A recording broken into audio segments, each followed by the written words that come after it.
On January 26, 1967, Chicago's street grid began to fail within hours of snowfall onset. Accumulation rates exceeding 1 inch per hour combined with sustained winds above 30 miles per hour produced drift conditions that outpaced municipal clearing capacity across all transport sectors simultaneously. Surface transit halted. Rail operations degraded. Airport runways became non-operational. The failure was not caused by total snowfall alone, it was caused by rate. Chicago's Department of Streets and Sanitation maintained a snow removal fleet calibrated to handle storm events consistent with the city's historical average winter profile. Prior to January 1967, operational planning assumed accumulation rates that allowed sequential clearing of arterial corridors before residential grid saturation. The city operated approximately 300 pieces of snow removal equipment distributed across district yards, designed to manage accumulations of 3 to 6 inches across primary roadways within a 12-hour operational window. The baseline further assumed snowfall would occur in intervals, allowing partial recovery between precipitation events. Chicago's orthogonal street system, covering approximately 228 square miles, required continuous sequential clearing to prevent compaction. Standard doctrine prioritized Lakeshore Drive, arterial corridors, and bus routes before residential streets. Municipal capacity did not include contingency protocols for simultaneous saturation across all grid levels. The storm system originated as a developing low-pressure center tracking across the central United States. By January 25th, the system had deepened significantly as it moved northeast, drawing cold Arctic air from the northwest into collision with moisture-laden air from the Gulf region. The surface low tracked toward the Great Lakes corridor, positioning Chicago on the northeast quadrant of the storm, the sector associated with the highest snowfall totals and most persistent precipitation bands. Pressure gradients tightened as the center approached, producing wind speeds that increased throughout the event. Upper-level jet stream support amplified the surface low. The combination of a deep, slow-moving system with adequate moisture transport and below-freezing surface temperatures created conditions for sustained heavy snowfall over the Chicago metropolitan area across an extended duration window. Snowfall began during the early morning hours of January 26th and intensified rapidly through midday. Hourly accumulation rates reached between 1 and 2 inches per hour during peak intensity, a rate that exceeded the operational capacity of deployed clearing equipment across all surface corridors. Official measurement at Midway Airport recorded a storm total of 23 inches, establishing the event as Chicago's heaviest single-storm snowfall at that time. The rate of accumulation was the primary operational constraint. Equipment clearing a corridor would return to find near-equivalent reaccumulation to what had been removed. Snowfall continued through overnight January 26th into January 27th with only minor reduction in intensity. Temperatures during accumulation remained below 20 degrees Fahrenheit, producing dry, low-density snow highly susceptible to wind transport and structural loading. Sustained surface winds of 30 to 53 miles per hour were recorded at Chicago observation stations during peak storm intensity. Combined with dry, low-density snow accumulating at high rates, these winds produced extensive drift formation across the urban grid. Wind-driven snow migrated from open corridors and elevated exposures into street-level channels and rail cuts. Drifts measuring 6 to 10 feet were documented in urban street corridors where building geometry channeled wind flow.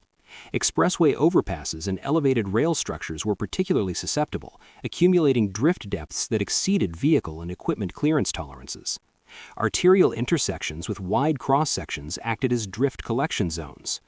The directional consistency of winds concentrated maximum drift accumulation in predictable orientations, but the scale of affected area exceeded the capacity of targeted drift clearing operations at any deployment level available to the city. Chicago's orthogonal street grid entered operational saturation within approximately 6 hours of snowfall onset.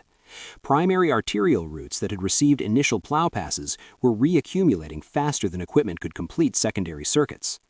By midday, vehicle traffic had compacted accumulated snow into a dense sublayer, reducing effective traction for both private vehicles and clearing equipment. Abandoned vehicles became fixed obstacles in traffic lanes, constraining plow routing and forcing manual clearance operations. The expressway system, including Congress, Dan Ryan, and Stevenson corridors, experienced large-scale vehicle immobilization as drifts formed across travel lanes. Expressway segments were closed as stuck vehicles could not be removed at sufficient rate to maintain passable lanes. Residential streets received no clearing operations during the active storm phase.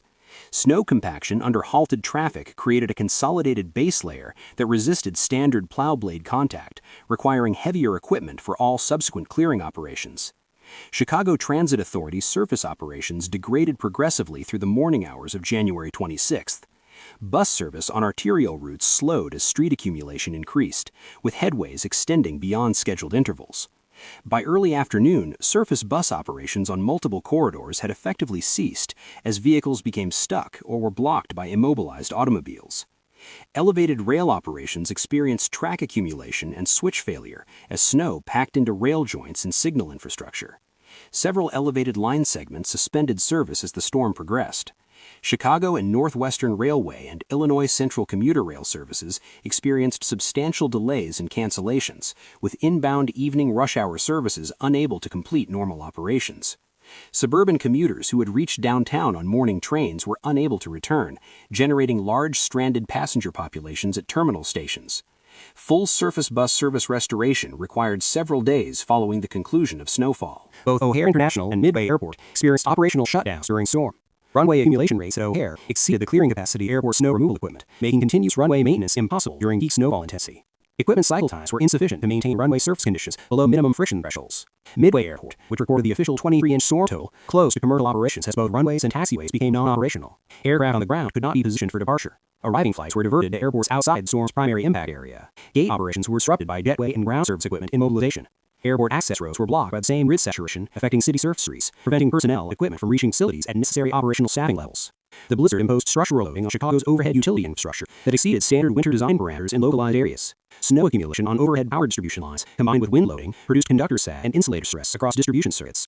Wet snow accumulation during storm's initial phase adhered to conductor surfaces with greater efficiency than dry snow, increasing linear load per unit length. Commonwealth Edison reported localized outages in residential districts where distribution infrastructure experienced mechanical failure under combined snow and wind stress. Substations and switching equipment were affected by snow infiltration in enclosures not designed for the accumulation volumes the storm produced. Heating demand, concurrent with the event, placed elevated load on generation and distribution systems. At the same time, infrastructure was experiencing physical stress. Utility restoration was delayed by road access limitations that prevented repair crew deployment to affected circuits. The operational challenge was compounded by the absence of any sustained clearing window during the 24-hour primary accumulation period. Snowfall beginning the morning of January 26th continued through the following day, eliminating the operational interval Chicago's clearing doctrine required to maintain even partial grid function. Equipment deployed to clear arterial routes operated in conditions where forward progress was negated by ongoing accumulation before circuits could be completed. The post-storm clearing operation was unprecedented in scale, 23 inches of compacted snow across 228 square miles, with drift accumulation substantially exceeding average depth in channeled corridors. Mayor Richard J. Daley declared snow emergency, prohibiting parking on designated arterial routes to enable equipment access. The compacted base layer formed under traffic during storm required mechanical removal rather than standard plow operations, extending total clearing duration across multiple days. The January 26-27, 1967 blizzard was documented by the United States Weather Bureau as Chicago's heaviest single-storm snowfall at time of occurrence. Midway Airport recorded the official storm total of 23 inches over approximately 29 hours of continuous precipitation. O'Hare International Airport recorded 19.8 inches. The event was classified as a blizzard based on concurrent heavy snowfall, sustained winds exceeding 35 miles per hour, and visibility reductions below 1/4 mile per extended periods. Peak wind gust recordings reached 53 miles per hour at official observation stations. Storm totals later surpassed by the January 1999 blizzard, but the 1967 event retained significance in infrastructure failure documentation for the combination of snowfall rate and wind conditions that produced simultaneous multi-system collapse. The record of transport immobilization established the 1967 event as the primary benchmark for Chicago urban winter infrastructure capacity analysis for decades following.